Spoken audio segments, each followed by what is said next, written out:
Viewers, হঠাৎ করে phone অ্যাপের যে ডায়াল প্যাড সেটি কিন্তু চেঞ্জ হয়ে গেছে। দেখতে পাচ্ছেন এখানে নতুন যে আপডেট সেটি কিন্তু চলে আসছে এবং আমি যদি এখান থেকে জাস্ট কোনো নাম্বারে কল করতে যাই, তো দেখতে পাচ্ছেন কল ইন্টারফেসটাও কিন্তু চেঞ্জ হয়ে গেছে। তো এখন চাইলে আপনারা কিন্তু আবার পুরাতন যে ইন্টারফেস আছে সেটি ফেরত নিয়ে আসতে পারেন। তো সেটি কিভাবে করবেন সেটি এখন দেখিয়ে দিব। তো চলুন দেখে নিয়ে যাই কিভাবে আমরা পুরাতন ইন্টারফেসটি ফেরত নিয়ে আসবো। এর জন্য জাস্ট আপনারা ব্যাকে চলে যাবেন। ব্যাকে যাওয়ার পরে আপনারা সরাসরি সেটিংস এর মধ্যে চলে যাবেন।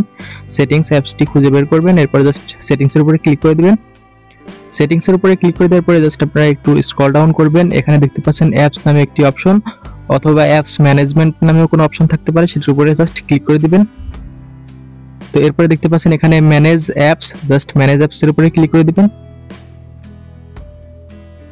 এরপরে এরকম একটি ইন্টারফেস চলে আসবে। এরপরে যে কাজটি করবেন, একটু স্ক্রল ডাউন করবেন এবং স্ক্রল ডাউন করে ফোন অ্যাপটি খুঁজে বের করবেন।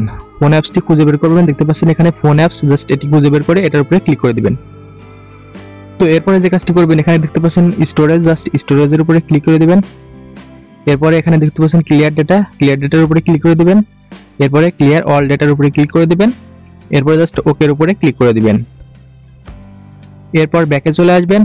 ব্যাকে আসার পর এখানে দেখতে পাচ্ছেন uninstall updates, just uninstall updates এর উপরে ক্লিক করে দিবেন। এরপরে জাস্ট ওকের উপরে ক্লিক করে দিবেন। এরপরে জাস্ট ব্যাকে চলে যাবেন।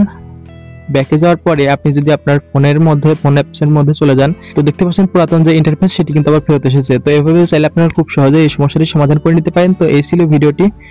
ভিডিওটি যদি ভালো লেগে থাকে তাহলে অবশ্যই ভিডিওটিতে একটি লাইক করে দিবেন এবং চ্যানেলটি সাবস্ক্রাইব করে দিবেন। ধন্যবাদ।